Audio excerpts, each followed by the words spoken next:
Made on Zencaster. Zencaster really does make making podcasts so easy. All the details are in the description. Hello and welcome to Fit for My Age, the health and well-being podcast from Abeceda. I am your host, Michael Millward. Today I am talking to Nick Elston, who is a mental health advocate, and we're going to be discussing masculinity at work. Nick is based in Bristol in the United Kingdom. If you plan to visit Bristol, do what I would do and make your travel arrangements with the Ultimate Travel Club, because that is where you can access trade prices on flights, hotels, trains, holidays, and all sorts of other travel-related purchases. You'll find a link and a membership discount code in the description. Now that I've paid the rent, it is time to make this episode of Fit for My Age. That will be well worth listening to, liking, downloading, and subscribing to. Very importantly, on Fit for My Age, we don't tell you what to think, but we do hope to make you think.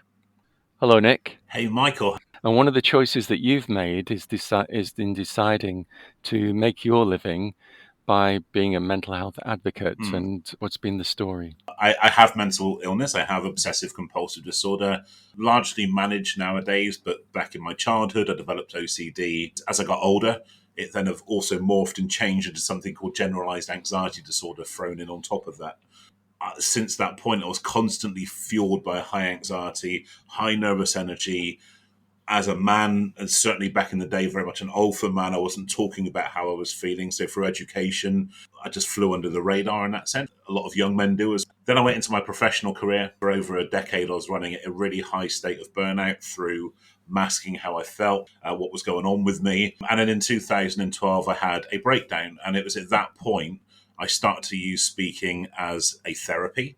I stood up in front of a very small business networking type audience and shared my experiences of mental illness, of mental health challenges. For context, I'm 6'4", I'm 25 stone, I ain't small.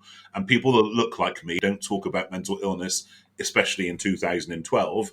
So what I found was by me opening up, sharing the truth without the filter attached to it, that two things happened. Firstly, people started to share their stuff with me. And I realised straight away I didn't want to be a coach or a counsellor. I felt massively overwhelmed by everybody else's stuff then. The second thing was I just felt really saddened.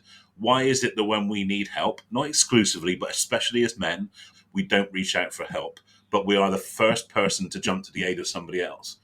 And that kind of question really kind of fueled my career to date. So as the rooms got bigger, the audiences got bigger, I started to forge a career as a professional speaker, speaking in this space. What I found is lived experience is the perfect vehicle to drive engagement to the solutions, but it's not the solutions. I'm not a coach. I'm not a counselor. I'm not a guru, and nor do you want that in your life. Trust me, far too empathic. I just agree with everybody. But for me, the gap is that engagement piece. And that's kind of what brought me into your world, I guess, for people leaders, that they have all the initiatives, solutions, and the employee assistance programs, but they couldn't get engagement from certain men, a lot of men to be fair, but also a lot of people generally were struggling to engage in this stuff. And that's where my second cap started to pop on. I started to coach other people to tell their stories of their own experiences, things that we experience in life. Changing your narrative changes your experience. And then it took me into the prisons and schools. And fast forward to today, that's what I do. Essentially, I work with leaders and educators and help them to amplify their engagement in workplace well-being and mental health and all the great things we're talking about today. Wow, you've done an awful lot then. We're sort of turning a problem into a passion, I suppose. Yeah, it got out of hand, really, and became my career. People don't believe me when I'm stood in front of like a lot of people that I'm an introvert, but I truly am. It doesn't stop our performance or our delivery or me enjoying what I'm doing, but it's about how we recharge. And I think for me, when it comes to things like burnout, which I experienced for so long, and I see this a lot in all the spaces, but certainly in people businesses, so those HR leaders and training providers and stuff, burnout is rife because we don't kind of put ourselves first. We're not great at being selfish in that sense. Very often we are introverted in terms of we recharge in our own company, but we constantly surround ourselves with people. We take on the burdens and the responsibility of everybody that comes to complain to us and comes to us for help. And then when we go home, home's not always an easy place. So I think we need to be better at being selfish. The image of the man as the provider, the person who's rock solid in any crisis, the superhero, and that's what you want to be. And we manage at work, manage processes. We don't lead people as such. So we're managing. And when you have an issue, you go to your manager to look for the answer. So all the pressure, you transfer the pressure onto someone else who's got their own responsibilities rather than dealing with it yourself. There's always someone that you can pass that on to. And There's a generational element as well, because I remember as a 47-year-old guy as I am now, back in the day when I was in employment and I needed help, I remember my dad saying to me, without any kind of lack of love or anything, all the great intentions, don't trust work with your personal stuff. Because generationally, people didn't trust HR, people didn't trust personnel. So for me, that kind of man up thing starts to kick in then. So when I needed help, I didn't reach out for help because I was conditioned to feel that, to have that kind of response. And I think that's amplified when it comes from a male identity to a male. We don't want to drop that mask. And I think it's a really important thing to recognize. Very often it's about how we've been conditioned by our environment. And again, without any bad intent at all. That's a great starting point if you're ever kind of questioning why you feel a certain thing or reacting a certain way, is why do you do what you do? so what you're saying is that the jobs that people do, the families that they raise, one of the things that we need to ask ourselves as men is, do I really want to be in a relationship? Do I really want to be doing this type of work? Or am I doing it because it's what's expected of me? Yeah, absolutely. I mean, I'll give you a brief example. So, growing up, I was quite successful in education. But I didn't really try as hard as I had to or I could do because I was joining the family business and had a really successful engineering company. And that was always going to be my future. And within 2 years of me leaving school, the family business went bust, making friends redundant, splitting up the family, the effects of which can still ripple today, many, many years later. If you would have asked me what I wanted to do, maybe even 10 years ongoing from that point, I would have said, I want a factory. Yeah. Because I was on this medieval quest to correct the family name. Without even thinking about it once, I kind of picked up this medieval mission and didn't question it at all. And it was only when I did start to work on myself and come through my own challenges when I actually thought, is this really what I want to do? Or is it actually what I've picked up along the way? And that's kind of when I started looking at this element of, if you're not truly living a life on your terms, by default, you're going to be living it on somebody else's terms. You just don't realize it right Yeah. now. We can have all sorts of people tell us that they're impressed by what we do. But the one person that we really want to impress is our father. Interesting. I'm not quite sure what it is. We grow up in our father's shadow. Yeah. We all believe our fathers are very successful. Yeah. It's like the American dream. The next generation will be better off than we were. Yeah. It all depends upon how you measure better. That's a really interesting point and not something I really thought about before. I don't think I ever felt that with my dad. My dad's been 100% kind of unreservedly supportive of me all the time. But I certainly have found that with role models, for example, my granddad, who was kind of like ex-Navy, very kind of, I guess, that kind of typically masculine kind of alpha kind of thing, that kind of stuff. That's kind of what I've always aspired to do. I've never really directly associated it with my career, but about how I live and the values that I hold. And when I've fallen short of those values, things like guilt, which can drive a lot of challenges in the subject we're talking about today, they can play a huge part in how you go forward, or if you do go forward feeling those things. What I thought we'd be doing is defining what masculinity is. But the way in which this conversation is going sort of tends to, there's obviously a dictionary definition of what masculinity is. Yeah. But in practice, living in a masculine way, Yeah. there is no real definition of what that means. But there seems to be people's perceptions of what that means. Or maybe we assume that every man is masculine until we see something that isn't. The terminology plays a huge part here. If you say the word masculinity to anybody, the word toxic will pop in their head straight away. That's a very current post-pandemic type of combination of words. I think it's been amplified by people that are visible and have the platforms to reach people that are, or say young men that are disaffected. They are struggling with a real lack of hope or the hope of something better. I do a lot of work with an amazing organisation called Boys Impact in the education sector, and that's certainly a very relevant and I guess more current thing. But terminology is everything. If you look at mental health, for example, the term mental health in itself is always used in the negative. People will say to me, Nick, I have mental health. Yeah, absolutely you do. 100% of us do. Whether it's good or bad, that's a whole different question. It's the same with masculinity, is what you mean by that. There's a real danger of, if you look at that kind of man up kind of criticism, shall we say, and as much as I can understand the toxic element of saying to somebody, oh, man up, that kind of stuff, there is an element there which for me is true. There has to be a level of accountability. There has to be a level of or a decrease in entitlement when it comes to living life well by your standards, whatever that looks like. So for me, to be masculine now, how I would define that, is being brave enough to ask questions about things that you don't understand. So as a 47-year-old white straight guy, there is so much in this world I do not understand. And there's two main reactions to those things, that you either blindly agree because that's what everybody else is telling you to do without knowing why you're agreeing. And for me, that's really damaging. Or you blindly disagree, where all your old generational biases can run wild, equally damaging. The bit in the middle for me is the ability to ask better questions. That's being eroded by, certainly by cancel culture for sure, is just the fear of saying the wrong thing. So if you look at something like pronouns and identity, so something that wasn't ever relevant in my world in the past 2 years, it became kind of visible on the parameters of what I do in my work. So therefore, there are two reactions to those things. I either blindly agree or blindly disagree. But for me, I needed to know more. And I just ask better questions from people that live the experience or have that specialism or just know about this lifestyle. I've spoken to 2 trans people, been very open about their experiences. And what you do is you educate yourself enough to form an opinion, which is valid for your opinion, but also enough to help signpost other people to help or inspiration or solutions when they need it. And that's the really important thing that we risk losing, is taking away the fear of asking questions from people.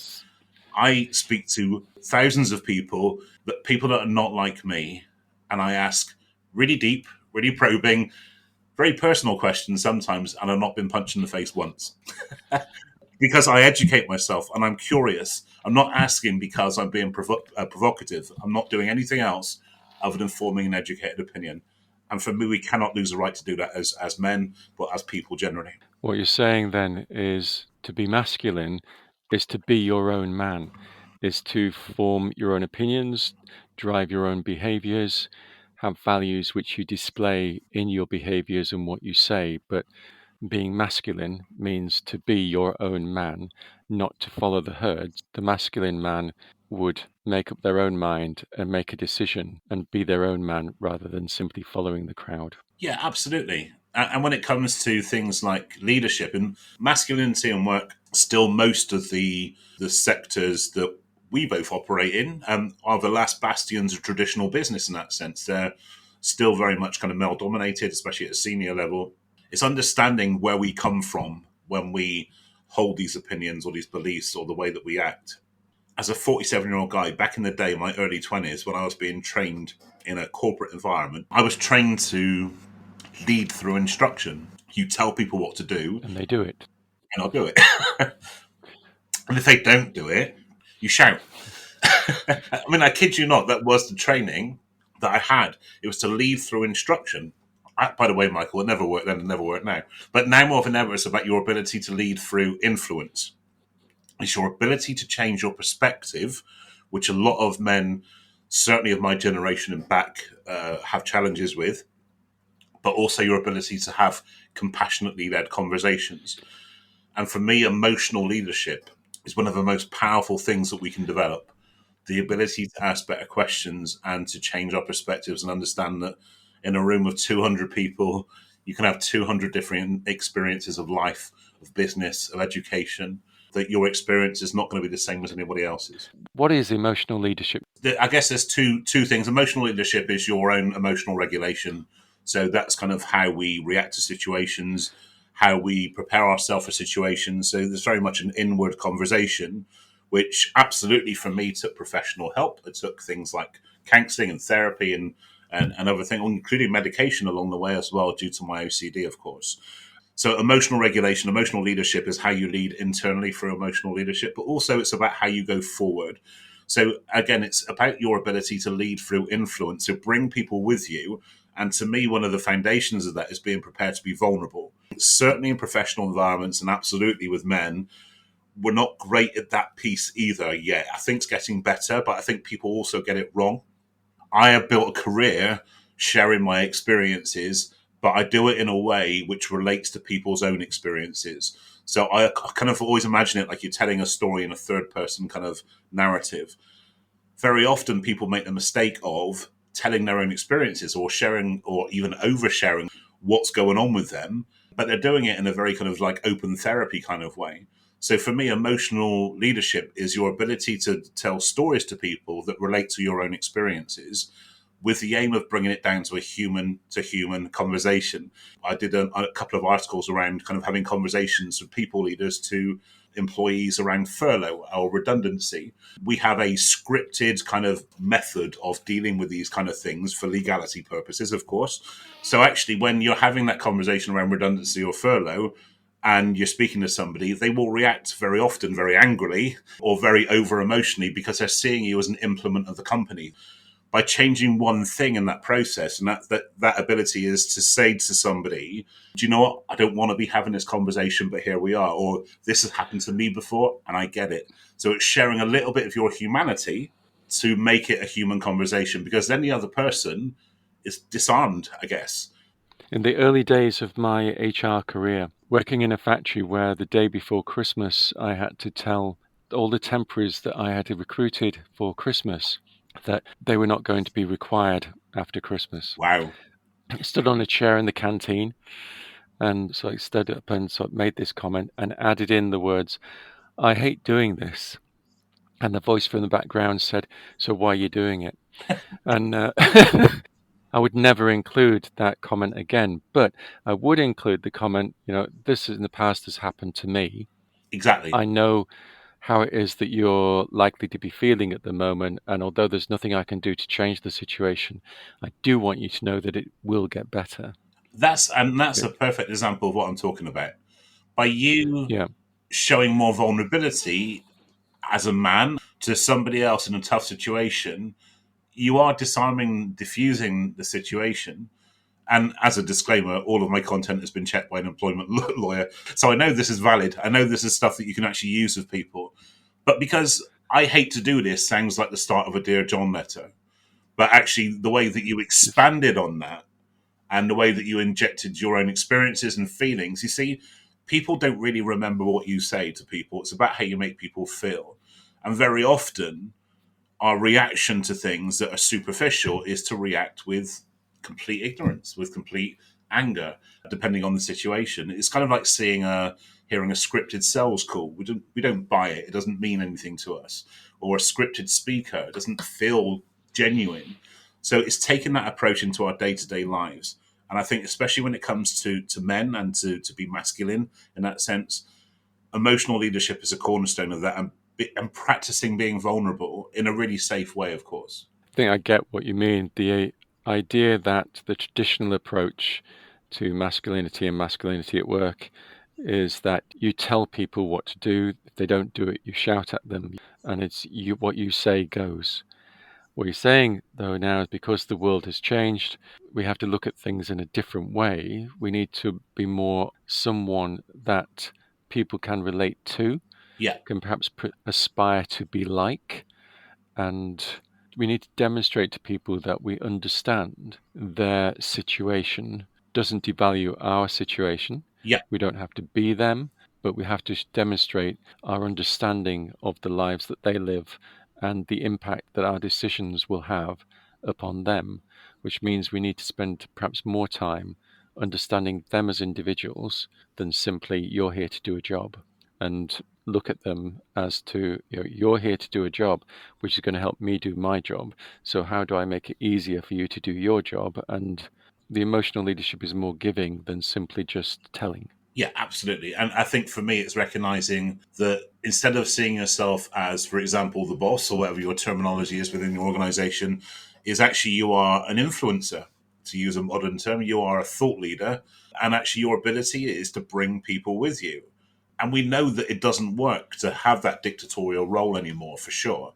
We all understand culture is everything. It's what people look for when they apply for jobs, apply for roles, but we set the tone. Just need to understand that very often it's not about what we say to people or what we do. It's about kind of what roles we model. We cannot have that masculine, unapproachable role if that's not really you. And the other way around, because I do see that. I see a lot of people that aren't truly masculine trying to kind of like masculine up just to show that they have any sway or any power. And it's a really strange thing to see. I am hugely vulnerable. I share, and maybe too much the other way sometimes, I guess, because that feels like open therapy sometimes when I take to the stage. But the biggest kind of selling point that I have is actually that I'm telling a vulnerable story. I am giving people honesty and the truth, and people engage with honesty and the truth. People do not engage with instruction. And I think if we can start to flex our muscles when it comes to that, I guess, start to flex our vulnerability muscles, things will change very quickly for us in a very positive way. Yeah, it's a bit like the difference between image and substance is that the image is a brand, it is superficial, Yeah, but when you've got the substance, the story behind the person, why they are the way that they are, you can buy into them in more detail. yeah, This may be a bit sort of like left field type of question, but imagine for a moment that you are working in any type of work environment and you realize that you have a manager who is displaying all of the things which mean that their management style is perhaps rooted in the 1960s or the 70s. They are bark instructions at you. Have you any advice for that person into how they could explain to their manager the impact that behavior is having on them as someone who needs to be managed and led, and what they might do in order to sort of ease the manager down a different route? great question. My gut feeling is telling me that if you're working in that kind of environment, maybe a different company is going to be the right option for you. That is one of the answers, but very often, there are people who work in a place because it is the place that is closest to where they Yeah, live, and to go absolutely. to somewhere else is means upheaval, and they're limited in their choices of where they can work. Yeah, That manifests itself in the way in which then employers manage those people because they know that as well. absolutely. I agree. My general feeling around this is that, and you see this with kind of parents or grandparents of a certain age, whether it be around, again, sexuality, culture, races, very often they're very fixed mindsets. It could be very difficult to change those mindsets. So I would say try to find somebody that you have a trusted relationship with in the organization, that you have rapport with and you can speak openly and share your experiences to see if they have had a similar experience. The second thing would be to make sure that are they the end of the line in terms of line management, or is there somebody above and beyond that? It's trying to find a workaround to that. My hand on heart, I think very often people with fixed mindsets of certain generations, certainly men, will really struggle to adapt or take that as anything else other than criticism. I wish it wasn't that way, but that's my general feeling, if I'm being honest, Michael. Yeah, criticism, you need to have a solution as well as the Yeah, criticism.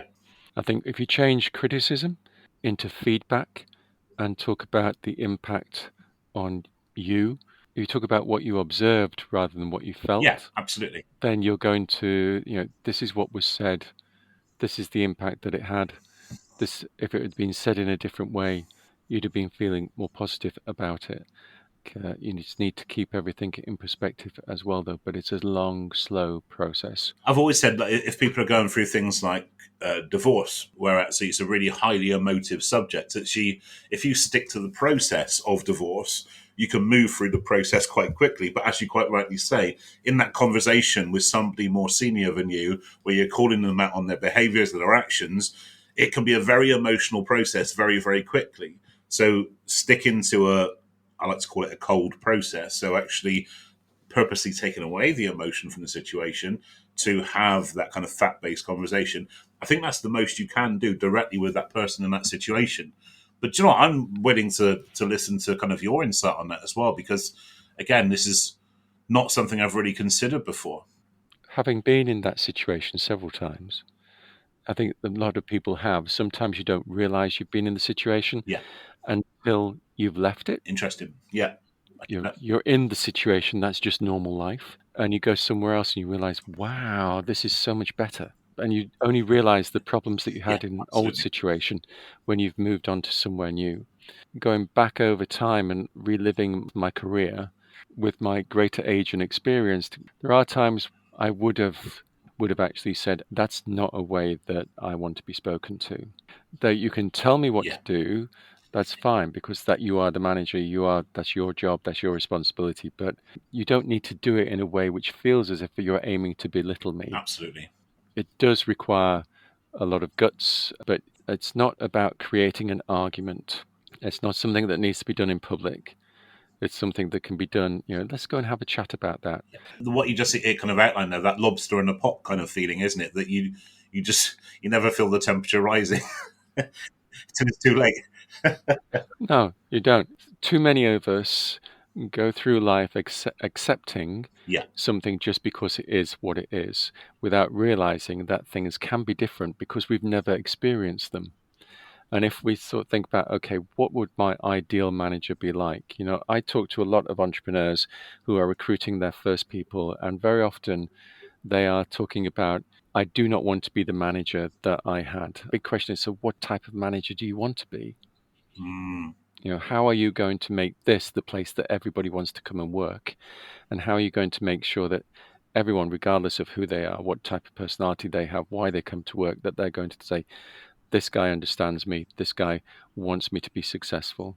Yeah. And it goes back to what you were saying earlier about how a manager needs to understand all the people that they are managing, all the people that they are leading, and create something, a version of the masculinity that is accessible to the person that they're wanting to talk to. Yeah, and also being able to share an opinion or ask a stupid question. I mean, I get asked to host kind of sessions on things like menopause. I am not the obvious candidate for a menopause webinar.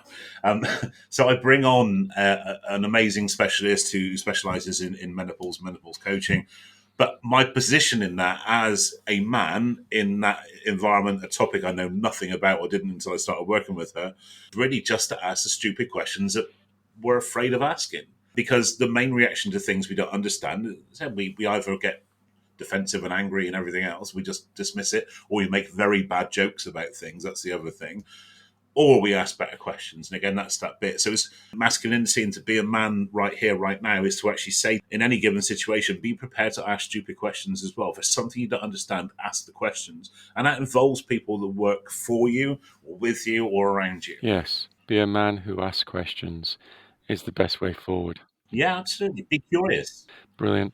Nick, thank you very much. This wasn't exactly what I had planned, but I found it very interesting. I do appreciate your time today. Thank you very much. Likewise, Michael. Thank you so much. Thank you. I am Michael Millward, the Managing Director of Abacida, and in this episode of Fit for My Age, I have been having a conversation with Nick Elston. At Fit for My Age, our aim is proactive, positive aging. Knowing the risks early is an important part of maintaining good health, and that is why we recommend the annual health test from York Test.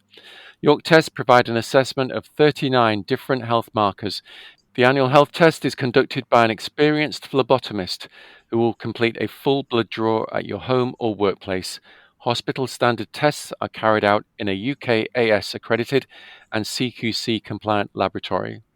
You can access your easy to understand results and guidance to help you make effective lifestyle changes anytime via your secure personal wellness hub. There is a link and a discount code in the description, which all in all means that description is well worth reading. I hope you've enjoyed this episode of Fit for My Age as much as Nick and I have enjoyed making it. Please give it a like and download it so that you can listen anytime, anywhere. To make sure you don't miss out on future episodes, please subscribe. Remember, the aim of all the podcasts produced by Abacida is not to tell you what to think, but we do hope to have made you think. Until the next episode of Fit for My Age, thank you for listening and goodbye.